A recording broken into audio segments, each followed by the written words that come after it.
Hello, everyone. I hope you've had a great afternoon, and I want to thank everyone in attendance for visiting us in this discussion on automating data collection in the field with our guest, HNTB.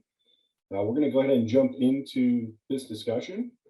But before we do, I actually want to take care of a couple of housekeeping items. There's a couple of things I'd like you guys to be aware of. The first being, everyone participating will be muted. We don't want that to limit your participation. So if you could all just take a moment and look at the bottom of your Zoom window, you should see a Q&A feature.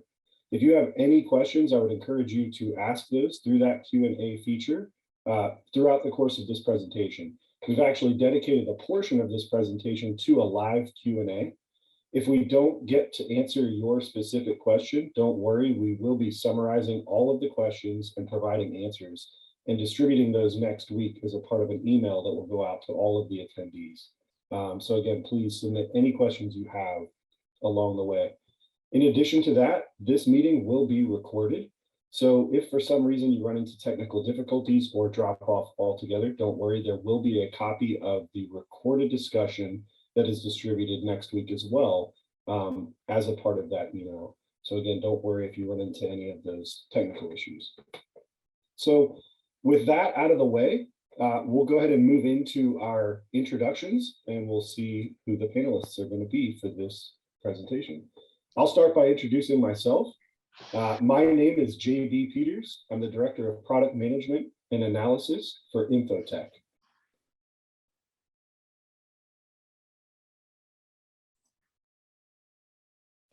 I'm Sean Tinkey. I am a field representative for HNTB with 20 years experience with measuring and document controls in construction.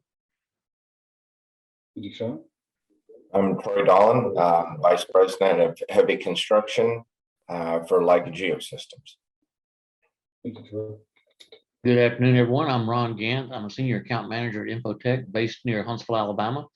I have the distinction of being the old guy on the panel, as I've been in this industry for over 40 years. So thank you for joining us today.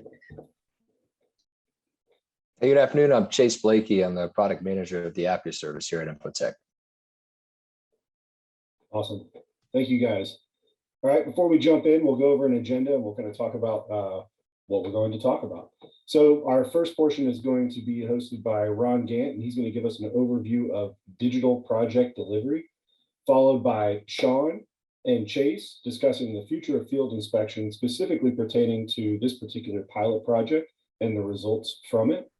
After that, we're going to move into a roundtable discussion where we'll have a lot of questions for Sean, but definitely hoping to hear some weigh-in from Infotech as well as Leica. And then at the end of the roundtable discussion, we'll move into that live Q&A where we'll answer some of the questions that you have asked. So now that we have the opening and introductions out of the way, I'm going to turn it over to you, Ron. All right. Thank you, JB. I think we all agree that digital project delivery, or BIM, models, paperless construction, or e-construction are keys to the future of our design and construction world. I refer to these as disruptive technologies because as an old engineer or construction guy, they are not the way that we did things in the past. And sometimes they kind of take me and guys like me out of our comfort zones. But for the young crowd, for the young engineer, the young constructor, this is a new way of life. They live and breathe technology daily, grew up on stuff. Digital project delivery is just creating our entire project in the digital space. Some people even call it the digital twin.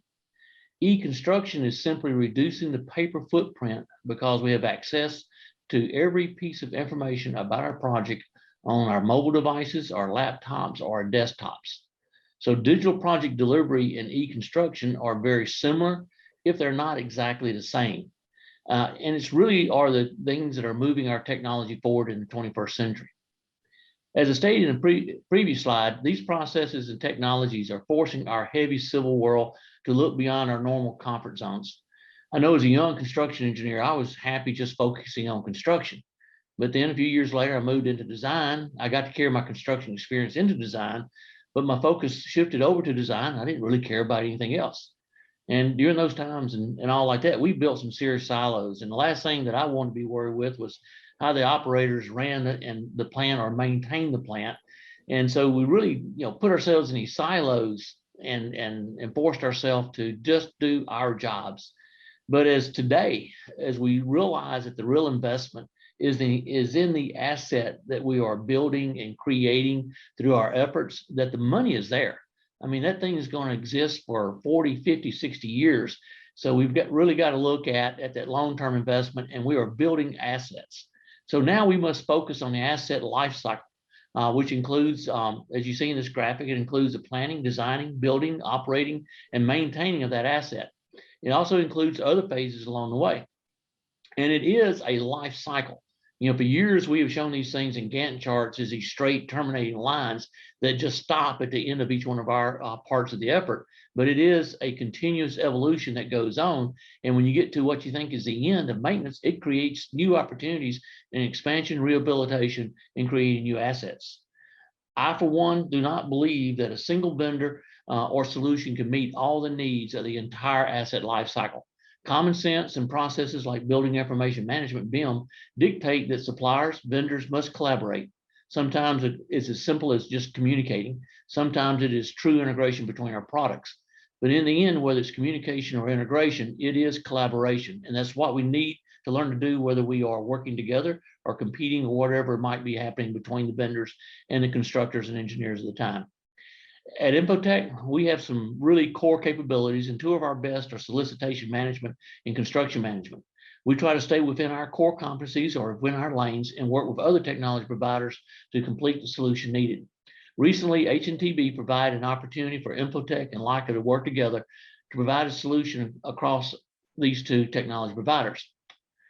So I'm going to turn it over to the smarter guys at Infotech and Leica to talk about the challenge that we had, how we work together to provide a solution, and then HNTB will talk about how they applied that solution in the real world. With that, I'll give it over to you, Chase. All right, thanks. So yeah, like Ron was alluding to, on the Infotech side, we basically were faced with an initial challenge that we wanted to go after, and that challenge was, how can we get information from rover devices in the field into the contract management system more effectively, while making life easier on the inspector? And that was pretty key thing we wanted to make sure we were focusing on from the start, was really going after, how can we make this workflow more efficient and how can it benefit the inspector?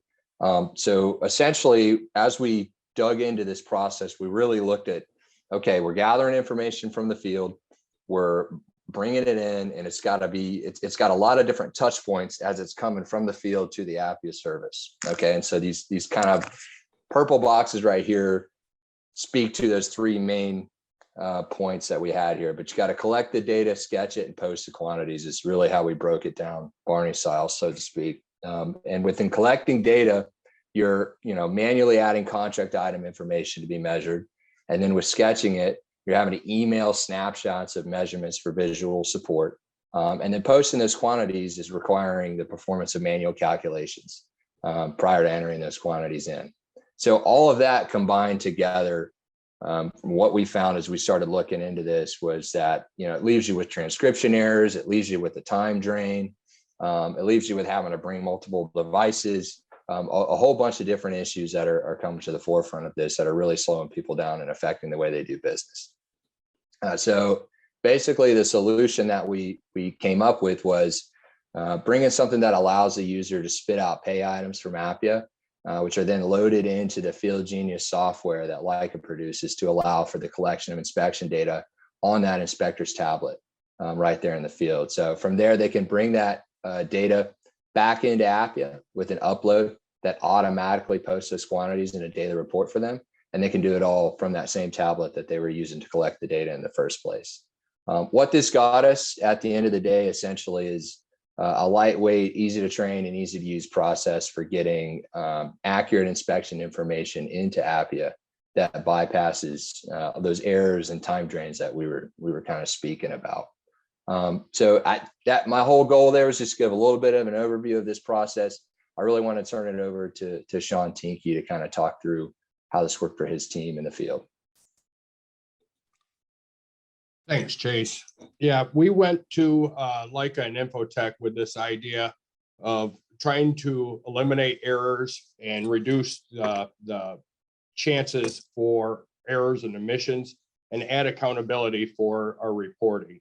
And that this software is a product of that. We wanted to make sure that it was easy for inspectors to understand and use. That's why we went with the item codes and unique prop lines for this. The export file that comes out of Appia imports directly into Field Genius, and that populates your item code for all of the unique items to your project. This isn't a master list. This is unique to your projects. So there's no ancillary items to get confused with. They come in with the correct unit of measure, and the program itself calculates the areas, the volumes based on the unit of measure. That ease of adoption has facilitated putting this in various levels of users' hands, and they've come out very efficiently reporting complex measurements with very little errors. This workflow was picked up on very easy by our people because they understand the item codes, they understand the rudimentary process of the rover and the import-export factor of the reports. And it just made it super simple for any level of inspector to grab a rover and use it. The second challenge we were facing was the efficiency of the workflow. Initially, when we first started looking at rovers for construction, we had to utilize screen captures and then send them via Bluetooth or email or text message to our other devices, and then lump them in with a PDF software and create an attachment. And that became very, very time consuming on our inspectors who already have long days. So we wanted to put a tool in their hands that saved them time. And this, by measuring with the rover, hitting export, it creates an attachment file and your report file, eliminating the calculation errors and eliminating any kind of documentation errors when you're building that sketch. And it happens in a split second. So all of your attachments, all your IDR writing for postings is done in mere seconds. It's been a phenomenal time saver. The shots, typically with a rover, we're using what I would call a survey jargon and survey points. What we wanted to do is roll this into a construction type jargon that goes back to item codes and item descriptions. These are things that the construction world understands, and it makes it just fluent for the use of this rover and this reporting software. Lastly, when we were talking about this, we'd like to see where this could go. And with the use of electronic data, we don't ever want this to sunset. So we want to push this rover data collection because it's a group of information that can be stored forever and utilized by maintenance crews, future designers. And we needed a way to utilize these rovers with every level of experience to be able to capture that data, plus get our accurate reports. And that's where this program software came in. We were getting the best of both worlds there. Accurate data that could be kept, plus easy enough process for our people to perform reports timely. I would say by pushing this forward, we can add accountability and we can help tackle our demands on our workforce right now. By using this software and becoming more efficient, we don't need two people running around measuring and then spending hours at the end of the day. We can have just one person get that, be efficient, have some work-life balance, and get home at the end of the day. And that was ultimately our goal, is accountability, accuracy, and to get some time back for our inspectors. JB?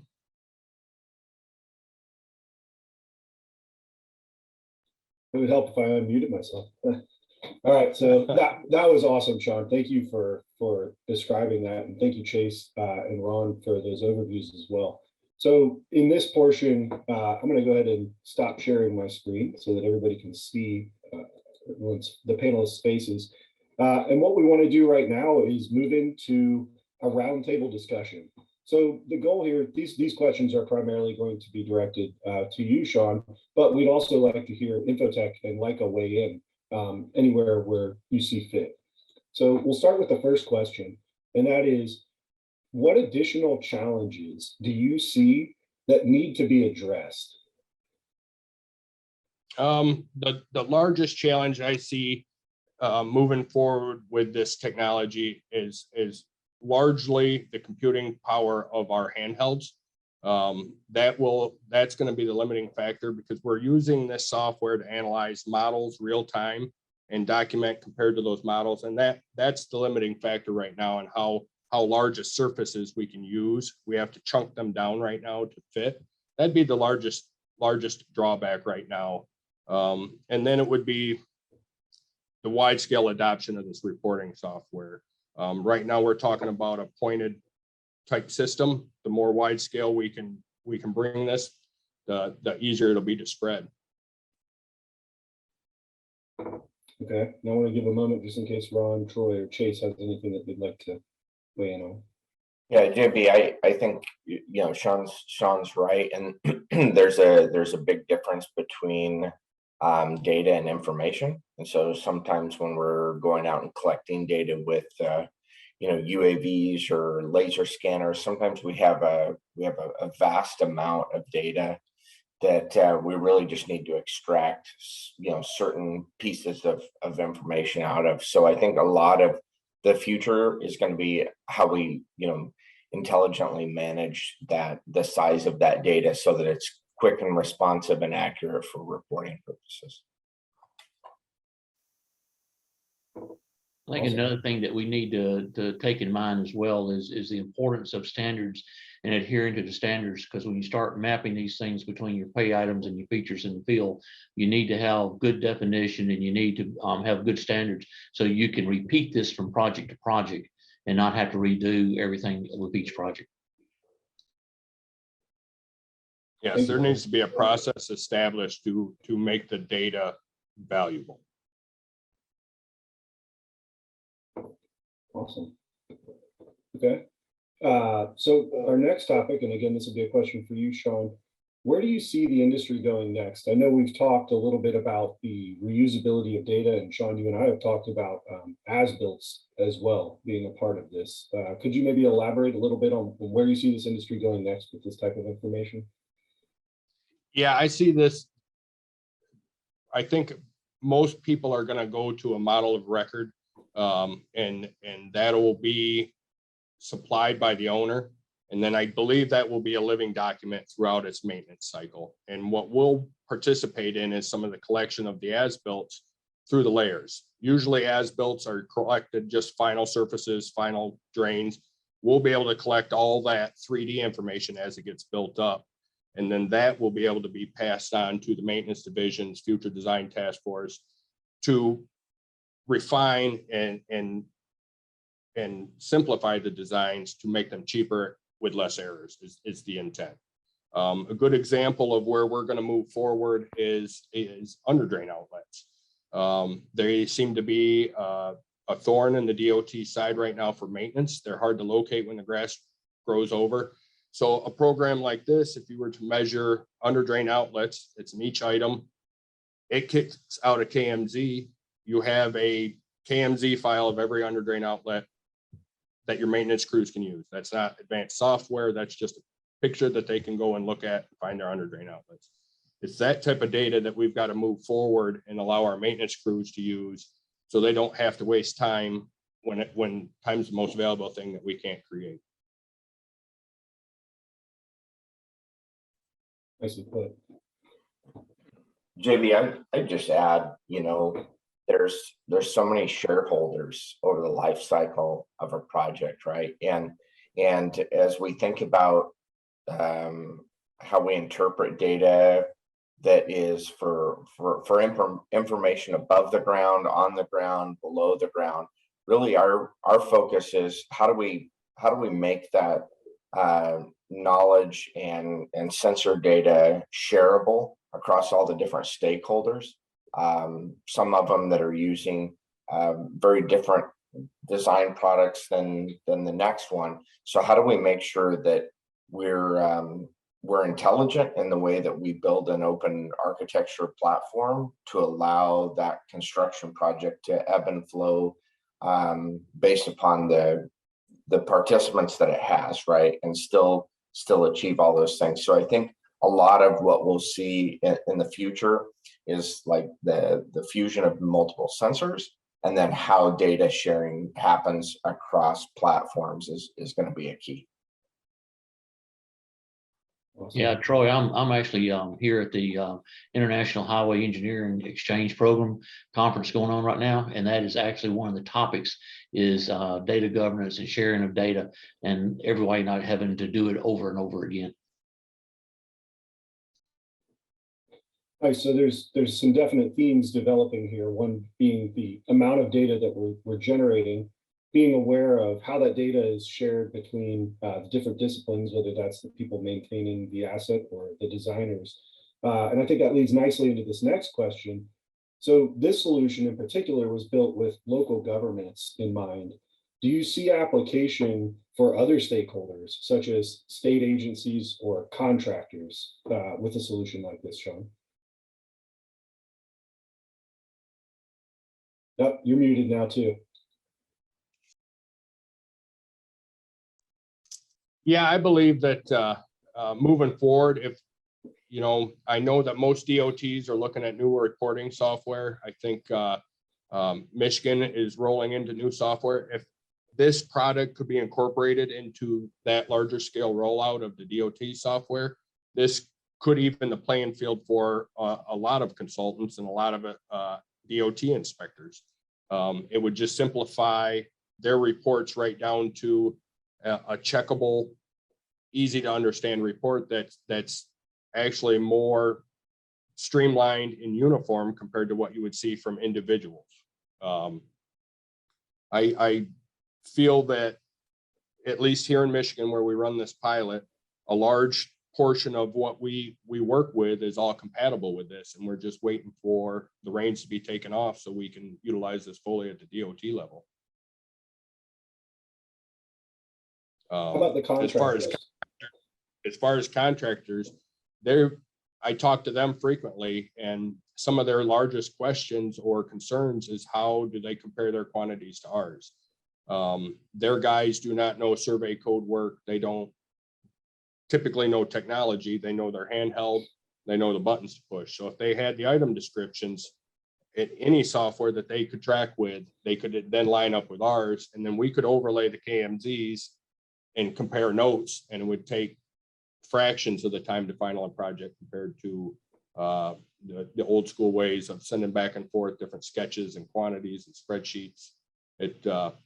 There's a huge application for this to have that visual data that's permanent, accurate, and accountable to the person that collected it. Awesome, thank you, Sean.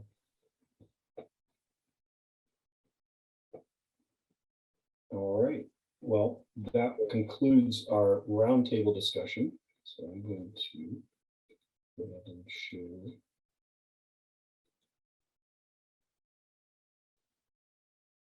And we will move on. So let's just recap what we've covered today so far.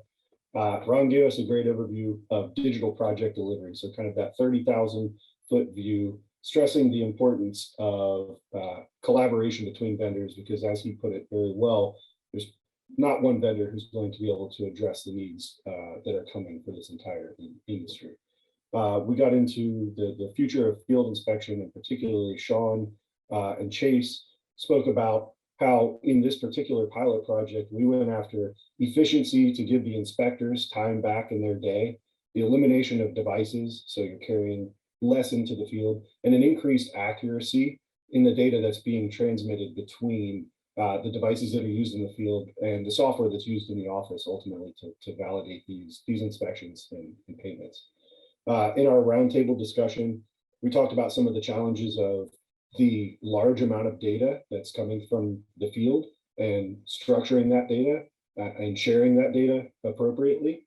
And we talked about the importance of the different disciplines providing data to one another. So from design to construction to maintenance and operation. We also talked about the relevance of this in other areas outside of the local public agencies that this particular project was discussing. So with that recap out of the way, what I'd like to move to now is our live Q&A. So I'm going to go ahead and move over here and give me just a moment while I open up our QA panel. And we'll start just with the first question.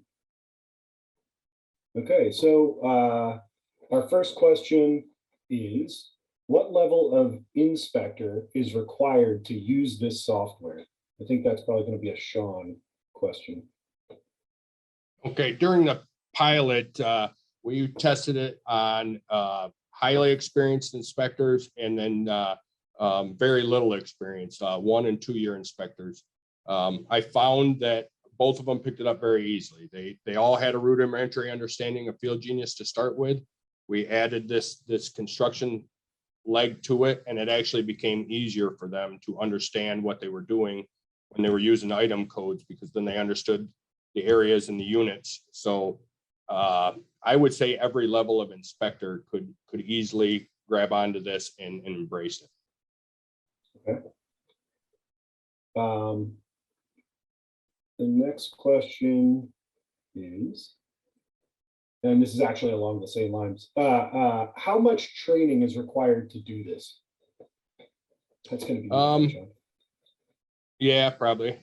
Typically, I would say it takes us, a few days to get a person fluent in Field Genius and get them up to speed with this construction leg of it, this specific piece that we're talking about.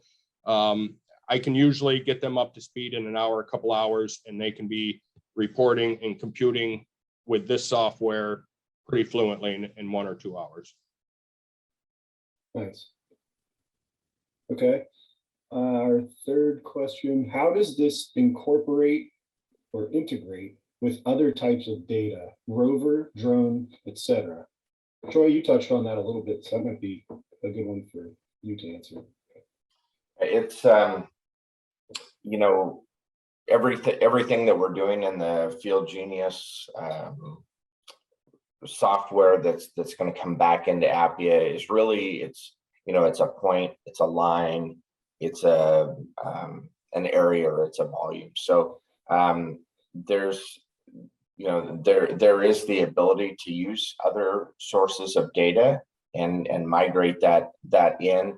And I think that's what I was referring to earlier, JB, about just kind of the evolution of this, as we're going to need to bring in more and more sensors simultaneously into feeding inspection reports. And so those will be just ongoing developments that we'll be working on in the days ahead. Okay. We still have a little bit of time, so I'm actually going to go into one more question. Sean, was there time for inspection while performing the measurements? That's an interesting question. What the big driver was, we went to machine control in Michigan predominantly a while ago, and we had no stakes for doing inspections. So we were carrying these rovers around to book grade, to verify layout. Anyways, that was part of our inspection duties. What we wanted to do with this is to make ourselves more efficient by documenting our construction quantities while we're doing our inspection. So we're actually doing the inspection with the rover and the models and the line work. This is just add on, and it's simpler to pick up your quantities as you're going. So this actually saves you time and gives you more time for inspection, because you have your measurement tool in your hand. You can shoot a point and you can sit there and watch. You don't have to stretch a tape across the road or turn angles or any of that. It increases your inspection time, I feel, because you have your measuring device in your hand all the time. Awesome. Thank you. All right, and then I'd say we have time for one last question. And this question is, could you elaborate a little bit on the process for data collection? What would it look like in a typical day for an inspector? Let's say, I'll give you a couple examples. One would be a concrete paving crew. Inspector's out, he's analyzing the baskets, and with that rover in hand, he's now shooting your joints as they're laying out baskets, so you can get your exact joint log, which is a pay item for your load transfer assemblies. And then as you're going down the pavement, you can be shooting the edge of pavement to verify your alignment, verify your elevations, and then you're also capturing your square yard quantity there. So you're going to select concrete pavement, miscellaneous 10-inch, for example, and you're going to chase that throughout the day, shooting your edges of pavement. Right when the paver pulls off and you cut your header, you're going to click close on that figure that you created. At that point, you close that figure, you're going to export your construction event report, and it's going to populate your report with your joints, with your square yards of your concrete, and you didn't even have to make it back to your truck yet. Awesome. All right, so we have several other questions, but we're not going to have time to get to all of the questions today. So what we'll do is close the Q&A out, but we will summarize all of these questions and respond with answers in that email that's set to go out next week along with this recording. So before we leave, one, I'd like to thank all of the panelists for the discussion that we've had today. Thank you guys for your time, and thank you for everybody attending. And then I'd like to talk to you guys about a couple things before we break off. So one is going to be a takeaway that we're going to provide everybody who's attended this webinar with, and that is going to be the HNTB pilot program results. It will be quantified success metrics, a summary of the notable improvements, as well as those key issues. That will also be included in that email with the answered questions from the Q&A, as well as the recorded webinar. We would also like you guys to consider attending an upcoming webinar that we have. It will be Tuesday, December 7th at 2 p.m. So that would be next Tuesday, where we'll be discussing the upcoming infrastructure bill impacts on agencies and municipalities. So we'll hope to see you there. And to close this out, again, I'd like to thank everybody for their time. I hope you guys have a great afternoon. If you have any questions, please feel free to reach out to me directly. Shortly after the close of this webinar, you should receive a link to a short survey. We would ask that you please provide some feedback, because we do take that very seriously and use that to improve the content and delivery of the information that you're seeing here. So with that being said, I wish everybody a good afternoon and thank you all.